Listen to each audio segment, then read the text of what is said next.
살이 안 빠지는 이유. 진짜 의지 부족일까요?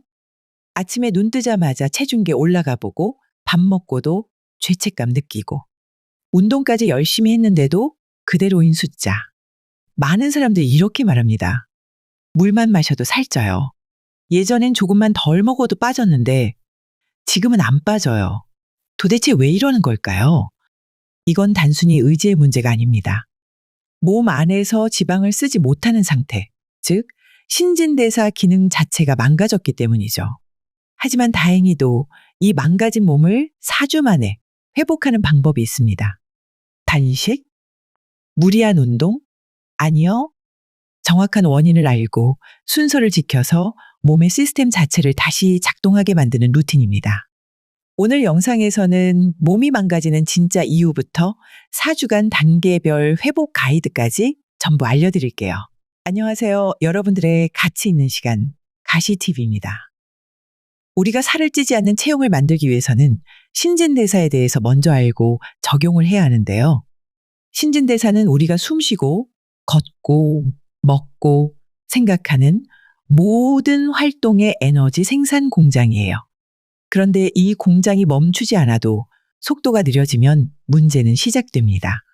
우리의 몸이 예전엔 고속도로를 달리는 스포츠카였는데 지금은 오래된 경운기처럼 덜덜거리며 기름만 축내는 느낌인 거죠. 과학적으로 보면 우리가 먹은 음식은 기본적으로 탄수화물, 지방, 단백질로 구성돼 있고 이걸 APT라는 에너지로 바꾸는 과정이 바로 신진대사입니다. 그런데 이 과정이 원활하지 않으면 에너지로 써야 할 지방은 그대로 쌓이고 살만 찌는 몸이 되어버리는 겁니다. 이걸 우리는 의학적으로 기초대사량이 감소했다고 설명합니다. 한마디로 기계는 돌아가고 있지만 효율이 너무 떨어지는 거예요. 그래서 중요한 건 단순히 살을 뺀다는 목표보다 신진대사를 살려야 한다는 데 있습니다. 지금부터 할 4주 루틴은 단순한 다이어트 방법이 아니라 몸을 회복시키고 신진대사 기능을 다시 켜는 과정이에요. 먼저 1주차는 환경을 바꾸는 건데요. 이건 단순히 헬스장 등록하고 식단표 붙이는 걸 말하는 게 아닙니다. 몸이 다시 건강한 방향으로 반응하게 만드는 조건을 마련하는 것. 이게 1주차의 핵심입니다. 먼저 망가진 몸을 만든 나쁜 습관을 끊어야 합니다. 특히 다음 3가지는 무조건 끊어야 합니다. 첫 번째는 술입니다. 지방간, 인슐린 저항성, 수면 방해. 술은 신진대사를 망가뜨리는 대표 주범입니다. 두 번째는 야식과 가공식품입니다. 트랜스 지방, 과다한 염분과 당분은 몸의 염증을 높이고 지방 연소를 방해합니다. 세 번째는 수면 부족입니다. 하루 대여섯 시간도 못 자는 분들. 이 상태에선 아무리 식단 관리해도 지방이 안 빠집니다. 수면은 신진대사를 회복시키는 가장 중요한 회복 타임입니다. 이 3가지를 끊는 것만으로도 몸은 다시 정상화 모드로 전환되기 시작합니다. 다음으로 중요한 건 몸이 다시 움직이고 싶어지게 만드는 조건을 만들어주는 겁니다. 매일 같은 시간에 일어나고 매일 같은 시간에 끼니를 먹고 매일 정해진 시간에 가볍게 걷기입니다. 이렇게만 해도 몸의 생체 리듬이 맞춰지기 시작합니다. 2주차부터는 본격적으로 에너지 시스템을 바꾸는 작업이 들어갑니다. 지금까지 내 몸은 오직 탄수화물 위주로 살아온 몸이에요. 이제부터는 연료 자체를 바꾸는 훈련이 필요합니다. 탄수화물이 아니라 지방을 에너지원으로 쓰도록 방향을 틀어야 합니다. 탄수화물 먹는 양을 줄여주는 거죠. 처음에는 몸이 당황할 수 있어요. 왜 당이 안 들어오지? 하면서 피곤하거나 집중이 잘 안 되고 공복감이 더 자주 느껴질 수도 있죠. 하지만 이 과정을 잘 넘기고 나면 몸은 잊고 있던 기능을 서서히 회복합니다. 바로 지방을 연료로 쓰는 능력이 깨어나는 겁니다. 탄수화물 조절이라고 해서 갑자기 탄수화물을 확 끊어버리거나 고지방 식단으로 극단적으로 전환하는 건 오히려 독이 될 수 있어요. 지금 우리가 하고자 하는 건 단기간의 체중 감량이 아니라 지속 가능한 대사 시스템을 만드는 겁니다. 우선 가장 먼저 할 수 있는 건 정제된 탄수화물부터 줄이는 겁니다. 흰쌀밥, 밀가루, 빵이나 과자, 달달한 음료는 식사에서 가장 먼저 빼야 할 항목이에요. 그리고 대신 혈당을 천천히 올리는 음식으로 바꿔보는 거죠. 현미나 귀리, 고구마, 콩 같은 음식들이죠.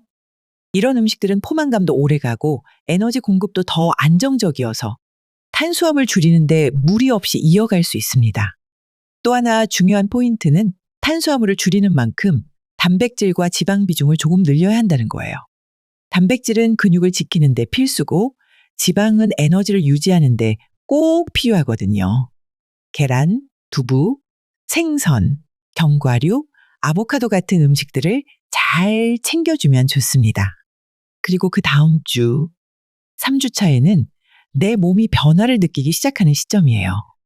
사람마다 다르지만 배가 덜 더부룩하다거나 아침에 눈을 뜰 때 몸이 덜 무겁게 느껴지는 변화를 경험하는 분들이 많습니다. 왜 그럴까요?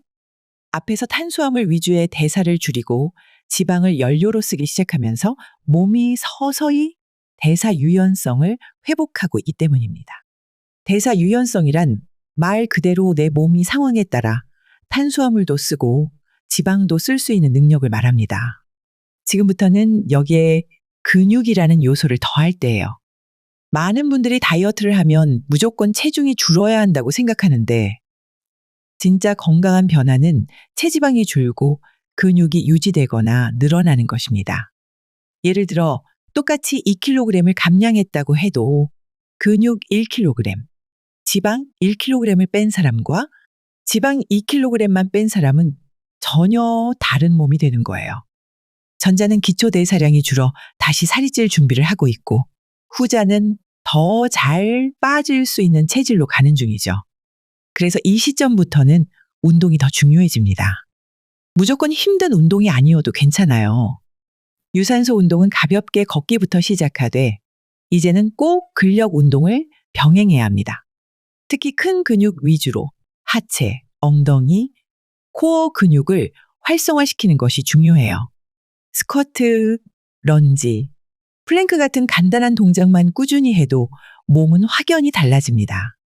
이 시점에서 주의할 점은 단식이나 식단 조절을 계속하면서 운동을 무리하게 늘리면 절대 안 됩니다.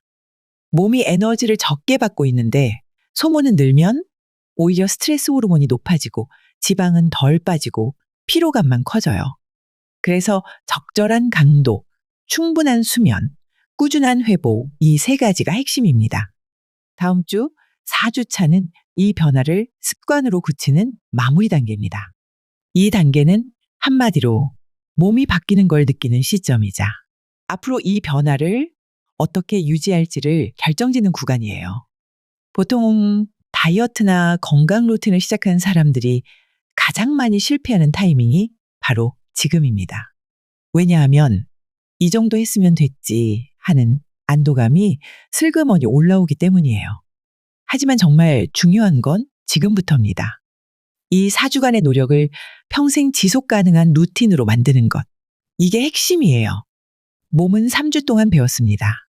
설탕, 정제 탄수화물 줄이니까 피로가 줄었고 단백질과 좋은 지방을 챙기니까 포만감도 오래 가고 매일 10분만 움직여도 확실히 잠이 잘 오고 속이 편해졌다는 걸요.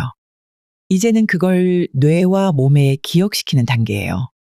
그게 이 4주 루틴의 진짜 목표입니다. 몸은 기억합니다. 이제 여러분의 몸은 과거처럼 쉽게 무너지지 않습니다. 건강은 특별한 한 끼가 아니라 아무렇지 않게 반복되는 평범한 한 끼에서 시작됩니다.